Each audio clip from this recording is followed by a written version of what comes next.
পুৱতিতৰা ধাৰাবাহিকখনৰ আজি নিশা আহিবলগীয়া এপিছডৰ প্ৰমো মুকলি হৈছে।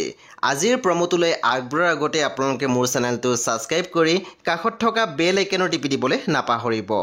আজিৰ প্ৰমৰ প্ৰথম ভাগতে আমি দেখিবলৈ পাইছোঁ কিংছুকে কৈ আছিল তোমাৰ বায়েৰাই তোমাৰ কথা বৰ চিন্তা কৰে দেই। তেতিয়া আমি দেখিবলৈ পাইছোঁ প্ৰজ্ঞাই কৈ আছিল বা তই মোৰ কথা চিন্তা কৰিব নালাগে, মই সুখী আছোঁ, মোক সুখত থাকিবলৈ দে। তেতিয়া আমি দেখিবলৈ পাইছোঁ অনুৱে কথাখিনি শুনি চাই আছিল। তাৰপিছত আমি প্ৰমোদ দেখিবলৈ পাইছোঁ পুলিচজনে কৈ আছিল উঠ। তেতিয়া মণিয়ে মাত দিছিল ছাৰ কি হ'ল, মোক এনেকৈ ধৰিছে কিয়? পুনৰ পুলিচজনে কৈছে কি হ'ল তই গমেই পোৱা নাই। তাৰপিছত আমি প্ৰমোদ দেখিবলৈ পাইছোঁ বেদক দেউতাকে কৈ আছিল কেছ খেলিবি তই, দৰকাৰ নাই। তেতিয়া বেদই মাত দিছিল কিয় দেউতা? তেতিয়া আমি দেখিবলৈ পাইছোঁ পুনৰ দেউতাকে মাত দিছিল এনেই ছোৱালীজনীৰ জীৱনৰ বাবে ডাঙৰ চেকা এটা লাগিল, এতিয়া কৰ্ট কাছাৰী পাছে পাছে ঘূৰি ফুৰিলে নজনা মানুহেও তাইৰ কথা জানিব।